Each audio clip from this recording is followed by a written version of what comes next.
o que cremos sobre as Escrituras Sagradas.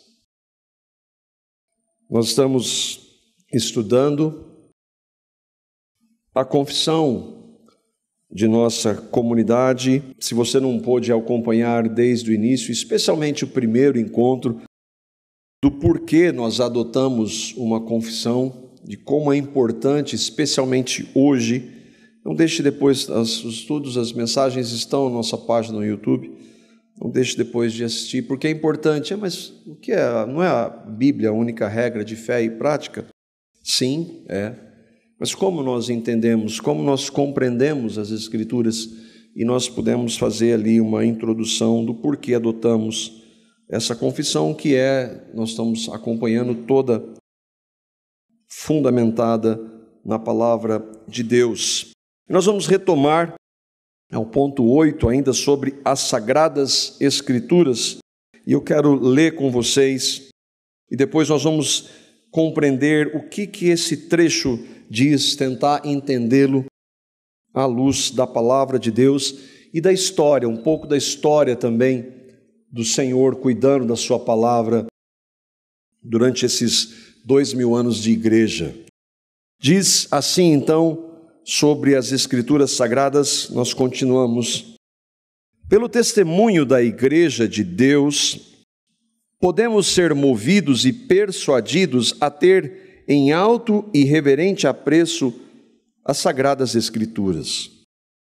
A santidade do assunto, a eficácia da doutrina, a majestade do estilo, a harmonia de todas as partes, o propósito do todo, que é dar toda a glória a Deus, a plena revelação que faz do único meio de salvação para o homem, e muitas outras excelências incomparáveis e perfeição completa, são argumentos pelos quais abundantemente se evidencia serem elas a palavra de Deus.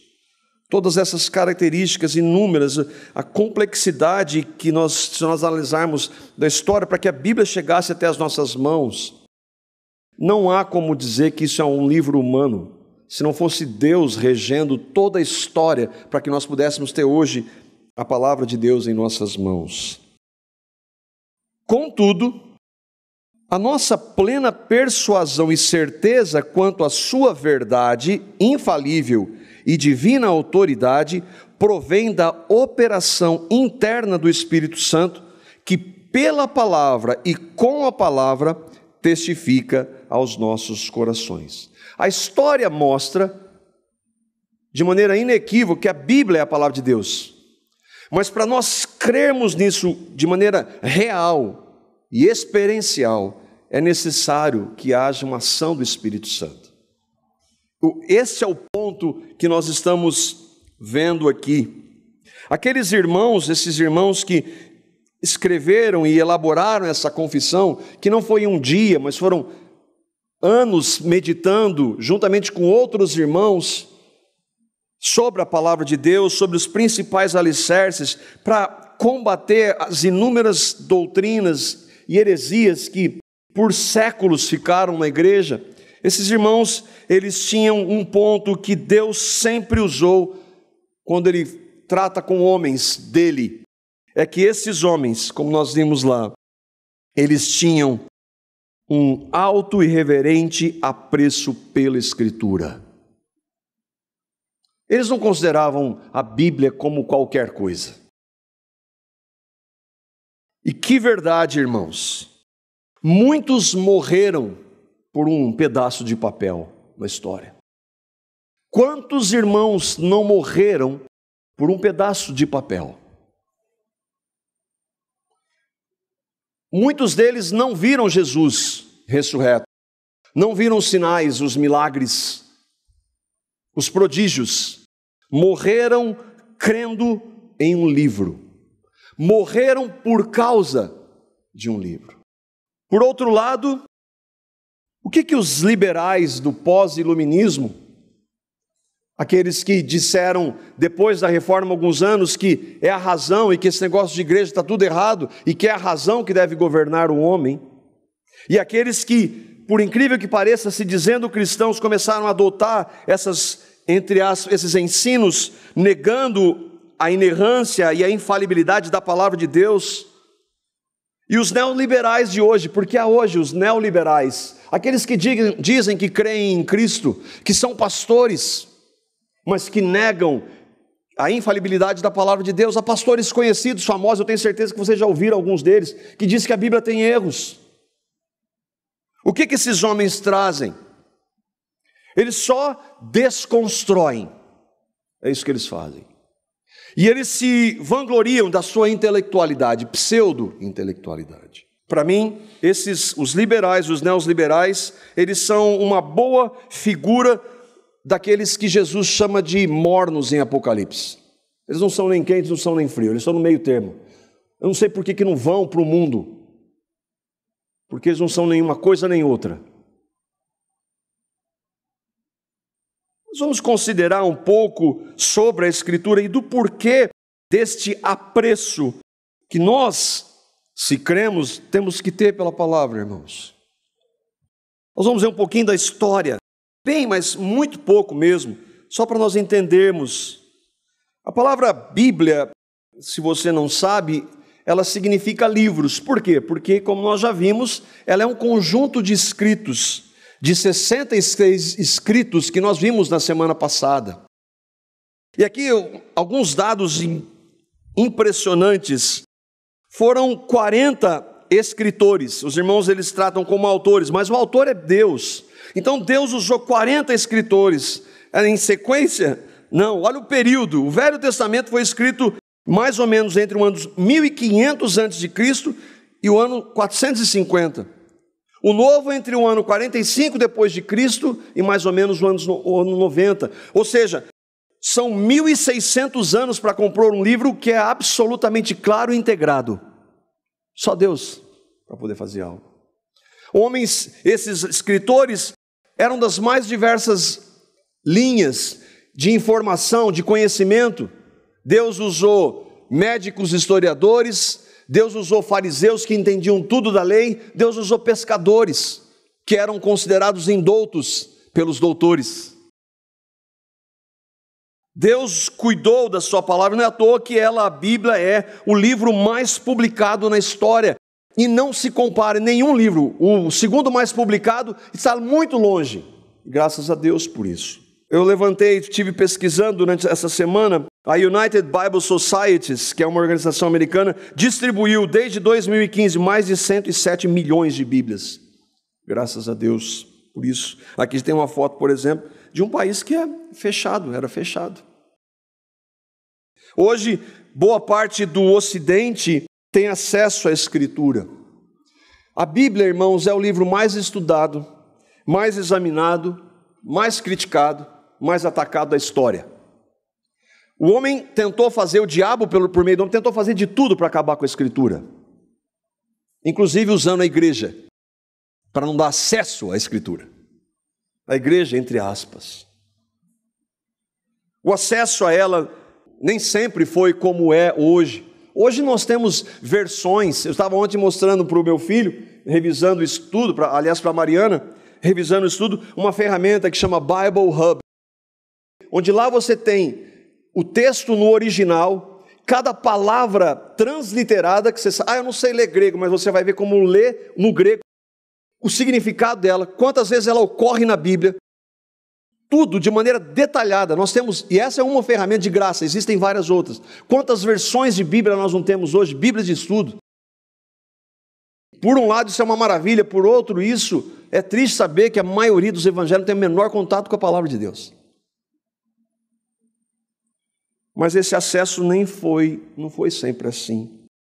Por causa da Escritura, especialmente nos períodos antes e pós-reforma protestante, há 500 anos atrás, muitos foram perseguidos, muitos foram martirizados, torturados e morreram por amor ao Senhor, por amor à sua palavra. Pra você ter uma ideia, vamos pegar quem reteve a Bíblia durante muito tempo e não deu acesso ao povo, que tinha que estar só na mão do magistério ou do clero, o catolicismo. Aqui nós temos, e quando é que eles deram acesso? Quando eles permitiram acesso? Faz muito tempo. O Concílio do Vaticano foi uma série de conferências realizadas entre 1962 e 1965. Foi ali que eles disseram que o povo poderia ter acesso à Bíblia. Do contrário, ninguém tinha. A missa era em latim. A minha mãe, eu estava conversando com ela outro dia, ela tem 70 anos, 72. É 72, Rodrigo? Perguntando para o meu irmão lá, não é? Depois eu peço perdão para ela, né? Ela disse que quando ela era adolescente, ela entrava e saía da missa e não entendia absolutamente nada, porque era em latim, tudo em latim. Muitos padres sequer sabiam latim, mas eles liam uma pauta. Irmãos, quanto tempo faz que eles deram acesso à Bíblia? Pense sobre isso. Por quê? Era muito claro para produzir livros. Ué, a igreja, o que ela tem que fazer é dar a palavra de Deus na mão das pessoas. Mas quantos irmãos não sofreram por amor a isso, por amor à sua palavra, porque queriam que a palavra de Deus, todo cristão tivesse acesso à palavra de Deus, e pela graça do nosso Deus, Ele levantou homens para trazê-las, a um custo caro. Irmãos, é importante, nós sempre fazemos menção de alguns irmãos aqui, para nós, esses homens, às vezes alguns que já estão na glória, outros vivos, nós não consideramos eles sagrados, nós não consideramos eles inspirados, infalíveis, eles são pecadores como nós. Quando nós citamos um irmão, ele teve seus erros, assim como nós temos. Mas nós cremos, quando nós citamos as referências que citamos, cremos que eles foram dirigidos pelo Senhor. Um deles, chamado John Wycliffe, em 1328 a 1384 ele viveu. Ele foi um padre. Ele era católico romano. Foi um estudioso, professor na Universidade de Oxford, um homem muito capacitado. Ele foi considerado um dos precursores da Reforma Protestante. O que ele quis fazer? Ele queria que as pessoas, que os ingleses tivessem acesso à Bíblia. E ele fez a primeira tradução para o inglês da Bíblia, porque lembra, eles não tinham acesso. Eles chegavam numa missa e ouviam em latim, não entendiam, e não tinham a Bíblia para... Isso é a coisa mais fácil. Por que era isso? Para manipular as pessoas. Porque se você tem a Bíblia em suas mãos, você está com uma arma poderosa, porque Deus fala por ela. Eu me lembro de um testemunho de um irmão, queria lembrar o nome dele, não consigo. Ele estava num país da Ásia, onde o evangelho era fechado, e ele estava lá num trem, na época, muitos anos atrás, e num processo de evangelização daquele país. Aquele homem era um ateu, porque o país onde ele cresceu foi ensinado que Deus não existe. E ele estava no trem, e aí olhou para o chão, tinha um pedacinho de papel, um pedacinho pequeno de papel, que estava escrito, porque Deus amou. Só isso. Deus? Que Deus? Amou o quê? Quem? Aquele homem viu aquele pedaço de papel e foi atrás para saber de onde vinha aquilo. Até que um dia ele achou a Bíblia e leu que Deus amou o mundo, e ele estava incluso, ele creu no Evangelho, ele virou um pregador do Evangelho. Quem fez alguma coisa para aquele homem? Deus fez por meio do quê? Da sua palavra. Por isso que nós não negociamos a palavra em hipótese alguma. Por isso que ela deve ser o centro, porque Deus fala somente por ela. Esse homem disse: a verdadeira autoridade emana da Bíblia, que contém o suficiente para governar o mundo. Ele estava se opondo à igreja, porque a igreja não tinha somente a Bíblia. Lembra que nós falamos sobre isso? Wycliffe acreditava que a Bíblia deveria estar disponível a todos os cristãos para o uso cotidiano. Irmãos, pense nisso. Você e eu temos a Bíblia hoje em nossas mãos. Quantos não tinham acesso a nada? O que nós estamos fazendo? Ele acreditava que as pessoas, os cristãos, deveriam ter a língua nativa, a Bíblia em sua língua nativa. Em 1415, a igreja declarou como herético, recomendou que todos os seus escritos fossem queimados e ordenou que os seus restos mortais, porque nesse momento ele já estava morto, fossem exumados e queimados. Ele já tinha morrido. Esse é um homem herege, pega lá os restos dele e queima. Porque a punição para aqueles heréticos que defendiam a Bíblia na mão do povo era fogueira. Outro homem que Deus usou foi John Huss. Ele ajudou, ele era da Boêmia, hoje República Tcheca, e ele ajudou a traduzir a Bíblia para a sua língua. Ele defendia o sacerdócio universal de todos os cristãos, que é o quê? Eu não preciso de um sacerdote para fazer mediação. Eu preciso de o sumo sacerdote. Mas eu não preciso de alguém falar com um padre para que ele faça a mediação para Deus ouvir. Não. Todo cristão, aquele que foi genuinamente convertido a Cristo, tem acesso a Deus por meio de Cristo. Qualquer cristão poderia falar com Deus, essa era a ideia. O que ele foi considerado? Um herético. Ele foi executado na fogueira. Sabe como ele foi executado? Colocaram ele na fogueira, prenderam num mastro, lenha em volta, fogo nele. Está vivo. Ele morre louvando, cantando ao Senhor. William Tyndale foi um dos que traduziu a Bíblia para o inglês moderno. Aí nós estamos vendo aí quando esse irmão viveu. Ele dizia que todo menino de arado deveria ter acesso à Escritura, dentro do contexto daquela época. Todo mundo tinha que ter acesso à Bíblia. Esses homens foram considerados heréticos por causa que eles queriam que a Bíblia estivesse na mão das pessoas. Mas sabe por que o catolicismo não queria? Porque para interpretar a Bíblia precisa da Igreja Católica Romana. Precisa do clero. Nós não cremos assim, nós cremos que o Espírito Santo de Deus fala por meio da sua palavra. Ele foi considerado também como o herético, morreu queimado em 1536. Aí nós temos alguém mais conhecido, Lutero. Todos esses eram católicos romanos, eram católicos. Mas que começaram a olhar, mas tem coisas erradas aqui. Vamos voltar para a Escritura, é só isso que eles queriam. Lutero foi um monge católico. Também foi considerado herege, por quê? Porque ele defendia que o homem é salvo pela graça mediante a fé, não por obras, não por indulgências, não por fé mais obras, mas só pela graça.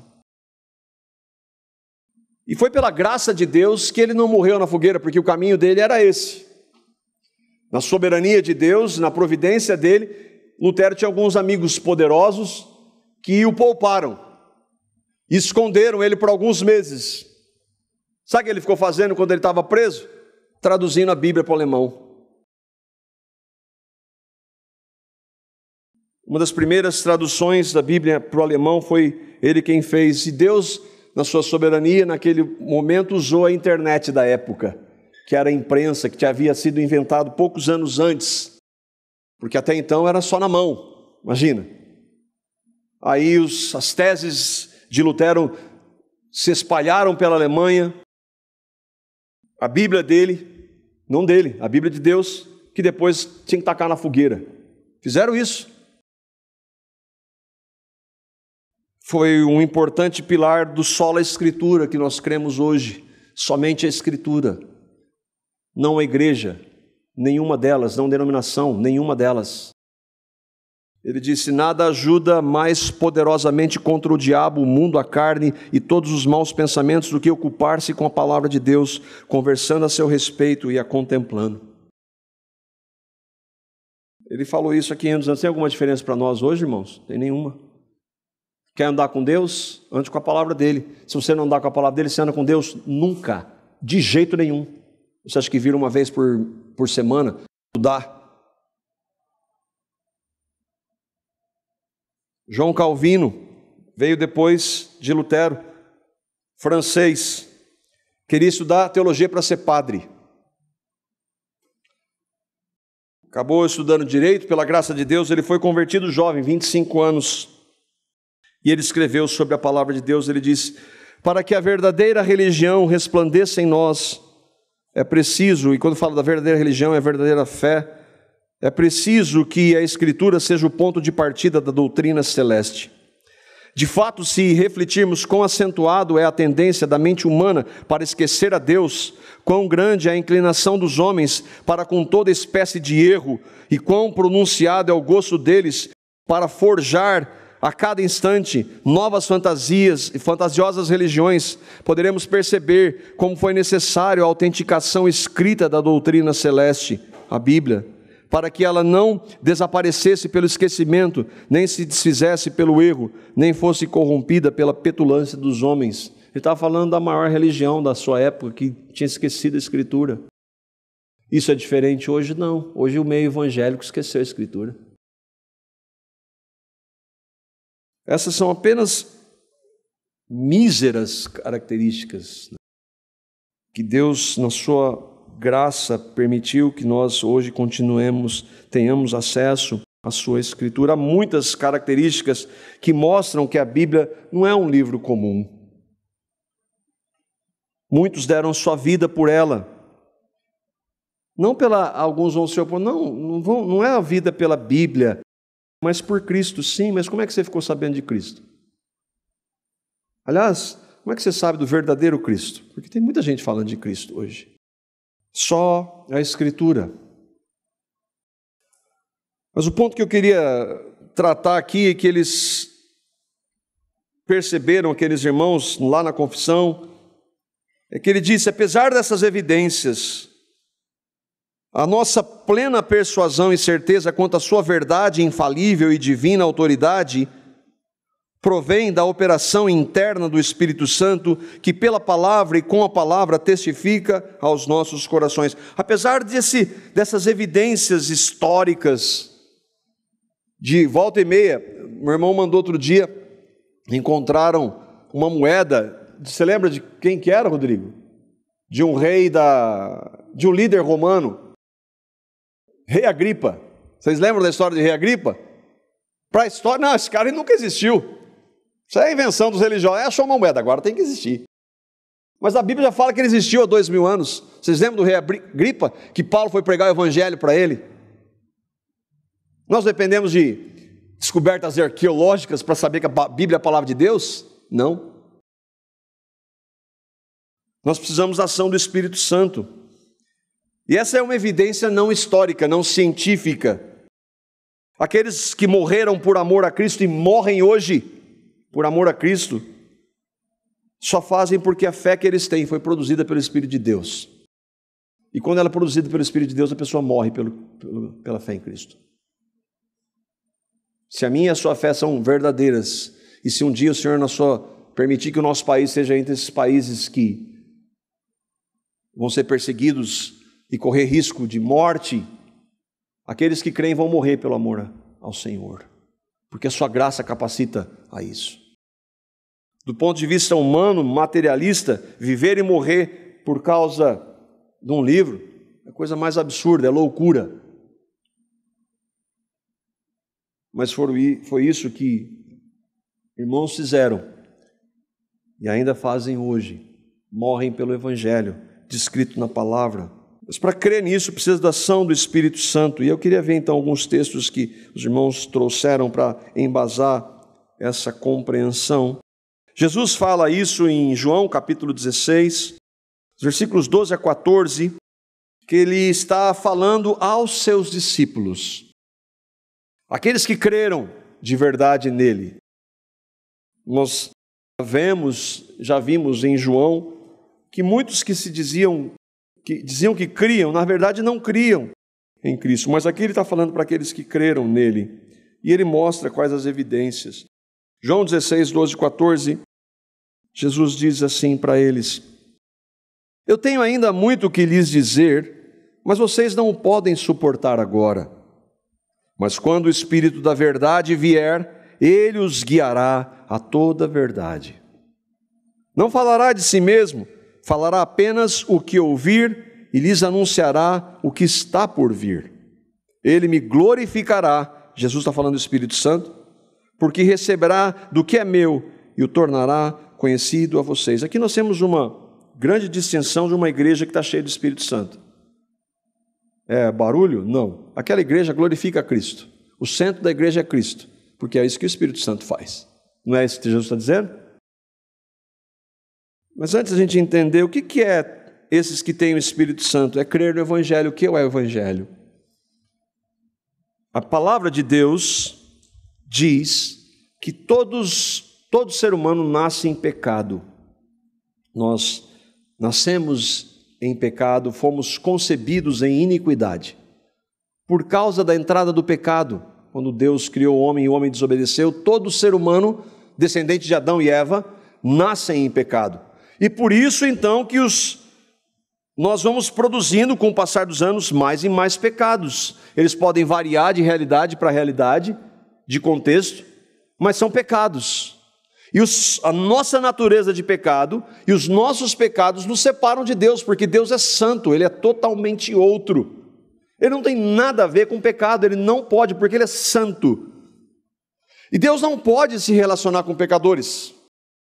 Então não adianta eu tentar obedecer, fazer algumas coisas, até ler a Bíblia todo dia. Não é isso. É claro que ler a Bíblia é maravilhoso, porque Deus fala por meio dela e um dia Ele revela o Evangelho. O fato é que nós, tendo pecado, nós não podemos mudar, eu vou mudar, vir para essa religião, vir para aquela, e fazer as coisas e tentar fazer a partir de nós. Não muda isso, nada muda. Mas a Bíblia diz que Deus mandou Jesus, o Deus encarnado, sem pecado, e que então vem naquela cruz, morre por pecadores.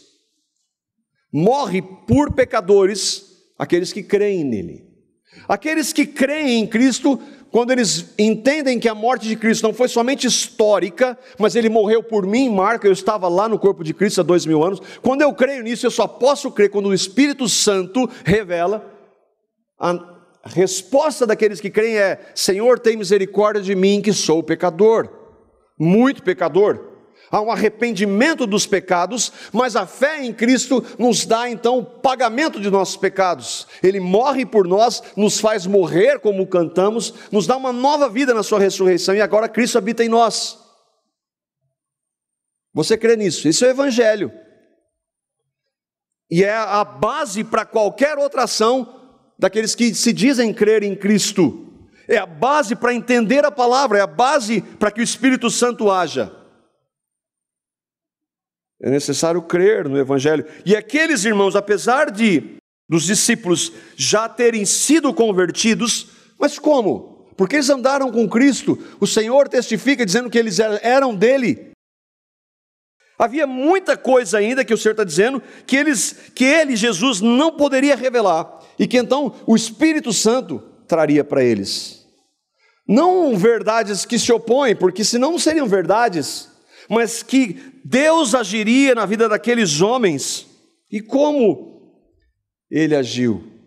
Primeiro, que aqueles homens glorificaram o Senhor pela ação do Espírito neles. Quando o Espírito veio no Pentecostes, aqueles homens que há pouco tempo tinham corrido de medo, agora têm coragem para morrer por amor a Cristo.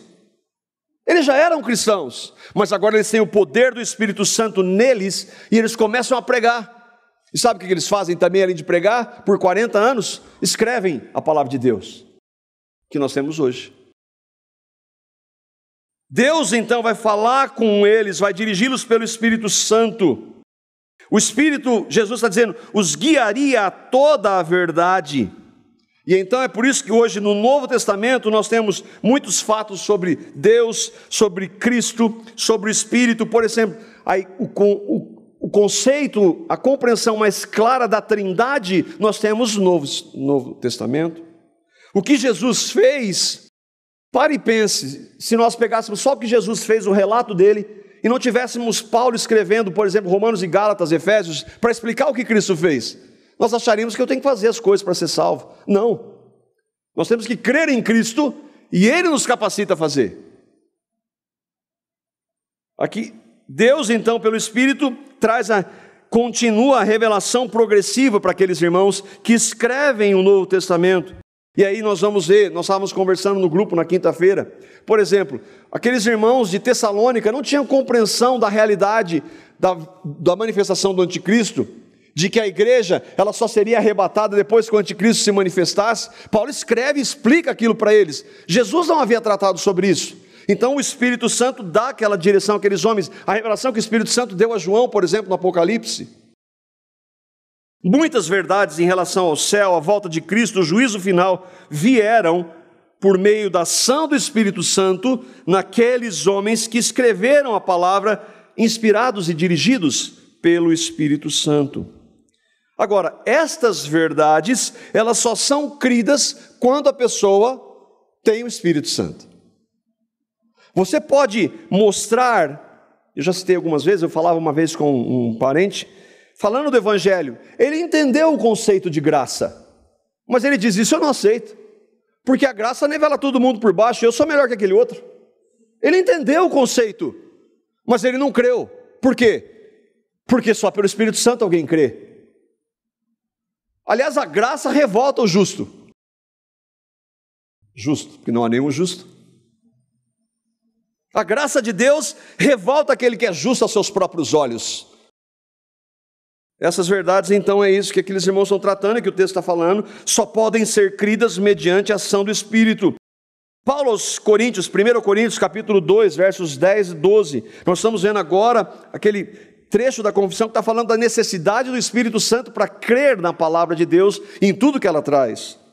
1 Coríntios, capítulo 2, versos 10 a 12. Não é Paulo, lembre? É o Espírito Santo falando por meio de Paulo. Ele diz assim, o Espírito sonda todas as coisas, até mesmo as coisas mais profundas de Deus. Pois quem dentre os homens conhece as coisas do homem, a não ser o Espírito do homem que nele está? Da mesma forma, ninguém conhece as coisas de Deus, a não ser o Espírito de Deus. Nós, porém, não recebemos o Espírito do mundo, mas o Espírito procedente de Deus, para que entendamos as coisas que Deus nos tem dado gratuitamente. Está claro ou não? Para entender as coisas de Deus, só pelo Espírito Santo de Deus. Paulo diz em outro texto, o homem natural não entende as coisas do Espírito, porque elas são discernidas espiritualmente. O que é isso? É necessário que quando nós cremos no Evangelho, e então somos batizados no Espírito Santo, quando nós cremos no Evangelho. Batismo no Espírito Santo não é falar em línguas, batismo no Espírito Santo é quando nós cremos em Cristo, nós somos incluídos em Cristo e batizados no Espírito. O Espírito Santo agora dirige a nossa vida, para entendermos a sua palavra. O que Paulo está dizendo aqui? Ele está falando, o texto diz, o Espírito Santo sonda as coisas mais profundas de Deus, ou seja, é o Espírito Santo que conhece a plenitude de Deus, da Trindade. Mas ele quer fazer uma comparação, ele diz, só o Espírito do homem que está nele é que se conhece. O que ele quer dizer aqui com isso? Por exemplo, o que eu estou pensando agora? Vocês estão entendendo a comparação? O que eu estou pensando? Ninguém consegue ver. A não ser aqueles que tinham dom de revelação, né? Mas ninguém consegue ver. Então, eu sei o que eu estou pensando. Eu e Deus, é claro. Então, Paulo está dizendo, ele está comparando que como o homem é que sabe as coisas dele, somente nós, individualmente, ele diz, aquele que, para entender a palavra de Deus, ele precisa do Espírito Santo. O que Paulo quer mostrar é que nós, os que cremos, recebemos o Espírito Santo para entender, o que ele diz, as coisas de Deus. É por isso que às vezes a gente conversa com alguns irmãos, eu erro nisso, tenho clamado ao Senhor para não mais fazê-lo, é ficar insistindo com uma pessoa que não entende do Evangelho. Não adianta você ficar discutindo teologia, o que é certo, o que é errado, ela precisa ouvir do Evangelho. Quando ela ouvir do Evangelho, deixa que Deus vai tratar. Caso contrário, você vai ficar discutindo religião, não vai levar a nada. Paulo está dizendo que só aquele que tem o Espírito Santo é que entende as coisas de Deus. João vai falar isso em sua primeira carta, João, diferente do Evangelho de João, primeira carta de João, capítulo 2, versos 20 e 27. Irmãos, o presbítero André Mores, ele sugeriu que nós fizéssemos cópias da confissão. Elas estão em nossa página, está tudo lá. Nós estamos tratando aqui devagarinho. Você pode entrar na página Comunidade Cristã de Londrina.org e tem lá a confissão de fé, está toda descrita lá, tem até perguntas e respostas, depois você pode estudar. E nós estamos vendo, e esses textos aqui estão descritos lá. Então você pode, quiser ler antes, para depois você entender um pouco mais do andamento. Tá? 1 João capítulo 2, versos 20 e 27, diz assim: mas vocês têm a unção que procede do Santo, e todos vocês têm conhecimento. Versículo 27, quanto a vocês, a unção que receberam dele permanece em vocês, e não precisam que alguém os ensine, mas como a unção dele recebida, que é verdadeira e não falsa, os ensina acerca de todas as coisas, permaneçam nele como ele os ensinou. O que João, dirigido pelo Espírito, está dizendo? Ele está afirmando que os cristãos têm a unção. O que é a unção? É o Espírito Santo. Hoje é comum ouvir, não, uma nova unção, novas unções. Não existe isso. Quando uma pessoa crê em Cristo, ela só pode crer mediante a ação do Espírito Santo. Quando ela crê em Cristo, o Espírito Santo vem habitar dela para nunca mais sair. O Espírito Santo não vem aí, hoje você errou, vou embora. Não, o Espírito Santo habita em nós. Ele faz morada no cristão. Ele nunca mais vai nos abandonar. Tristemente, nós o entristecemos com os nossos pecados. Nós perdemos comunhão com Ele, mas Ele não abandona o cristão. João está dizendo, todos os cristãos têm conhecimento, e aí é importantíssimo, é que esse conhecimento não é aquele conhecimento lá de Romanos, o saber da existência de Deus. O conhecimento que João está dizendo aqui é um conhecimento relacional com Deus. Agora eu entendo o Evangelho, agora eu leio a palavra, ela fala comigo. Deus fala pela sua palavra, eu entendo Ele, e outra, comunhão com a palavra dEle, Ele vai trabalhando comigo, Ele vai me formando o caráter de Cristo em mim. Não é um saber a respeito de Deus, que João está dizendo, é um conhecimento, conhecer pessoalmente, que só começa quando a pessoa crê no Evangelho. O Espírito Santo, então, que é o que João está dizendo, vai nos dirigir a crer e a entender o que, irmãos? O que o Espírito Santo, onde o Espírito Santo vai nos dirigir, irmãos? O que ele tem, o Espírito Santo tem para nós sabermos a vontade de Deus?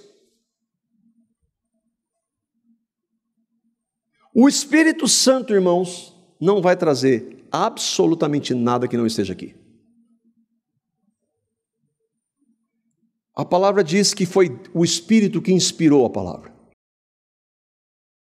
Como é que ele vai trazer alguma coisa contrária a ela? Por isso que nós enfatizamos que tudo que Deus tem para nós está aqui. O que nos falta é o quê? É andar com a palavra. Muitas coisas que nós não entendemos hoje, e todos nós estamos nesse processo, alguns mais do que outros, mais no começo, outros um pouco mais acima, nós questionamos e não entendemos porque nós andamos com Deus da palavra, irmãos. Vai haver situações que nós não temos resposta, é verdade, mas nós vamos descansar. Eu estava conversando com o irmão Gabriel ontem, falando sobre soberania de Deus e responsabilidade. Irmão, isso eu já questionei bastante a Deus, hoje eu descanso. Eu não tenho nenhum problema com isso. É por quê? Porque você começa a ler a palavra, você começa a ver a soberania de Deus, e que Deus é justo e santo, Ele faz tudo o que Ele quer, Ele não erra. Eu não preciso me preocupar se Deus está fazendo algo certo ou errado. Mas é um processo, o processo ele anda como? O Espírito Santo vai falar o quê? Vai nos dirigir ao quê? A palavra que ele inspirou. Não a revelação ou a fala de quem quer que seja. Ainda que alguns incrédulos possam entender o texto, eles não têm capacidade de crer no texto. Ele diz assim, a unção que receberam dele permanece em vocês. Ou seja, não será perdida. A unção aqui é a pessoa do Espírito Santo no cristão. Não será perdida. Por isso que não existe alguém que creu em Cristo de verdade e um dia abandonou. Essa pessoa se abandonou e não se arrependeu, ela evidenciou que ela nunca creu em Cristo. Apesar de falar de Jesus, de falar até do Espírito Santo. Ela nunca creu. Porque a palavra está dizendo que o Espírito permanece nos que creem. Agora, irmãos, o ponto que é o maravilhoso é que nós que cremos, o que nós precisamos? Permanecer nele. Foi exatamente isso que Jesus disse. Permaneçam em mim e eu vou permanecer em vocês. Ele não está dizendo que é possível cortar o ramo e ser lançado no fogo, um ramo verdadeiro. É preciso que esse ramo se alimente mais e mais de Cristo. E isso aí nós erramos e muito tristemente. Nós precisamos andar em comunhão com Ele. Irmãos, qual que é a possibilidade do Espírito Santo lembrar você de um texto que você nunca leu? Zero. Eu nunca li o texto, vou lembrar. Que jeito? Você não vai. Agora, quando Deus vai falar para você numa necessidade, que aquele texto que você nunca ouve, Ele pode responder. Você não vai saber. Entende? Entende como palavra e o Espírito andam juntos, porque são inseparáveis. A unidade do Espírito Santo e da Escritura, e que hoje muitos querem fazer uma distinção. Não existe isso. O que nós precisamos é, quando nós somos batizados em Cristo, batizados no Espírito, agora nós precisamos estar cheios do Espírito. Nós precisamos andar em Espírito, andar em comunhão. Aí nós vamos estar sendo cheios do Espírito Santo. E o Espírito Santo vai dominando cada parte do nosso ser, vai moldando Cristo em todas as áreas da nossa vida. Nós já temos o Espírito Santo, aqueles que creem. Um avivamento não vem com coisas diferentes. Vamos ter uma reunião de avivamento, vamos fazer alguma coisa diferente. Não, um avivamento vem pela comunhão do cristão com o Espírito Santo que já está nele, a comunhão com a igreja, uma vida de oração, de meditação na Escritura, que vai levar necessariamente, sabe ao quê? A um quebrantamento e a santificação. Aí vai haver um avivamento. Agora, o avivamento começa individualmente. Não existe movimento para avivamento. Não existe. Vamos produzir aqui. O homem não produz nada. Nós produzimos pecado. Eu quero. Senhor, então eu quero, aviva-me. Eu. É claro que eu quero para a igreja. Esse é o desejo meu para nós. Mas precisa começar em mim. Irmãos, o que nós podemos aplicar disso que nós vimos aqui hoje? Mais uma vez, veja como as Sagradas Escrituras são imprescindíveis. Não existe relacionamento com Deus se nós não ouvirmos Deus falar, irmãos. E Ele só fala pela sua palavra.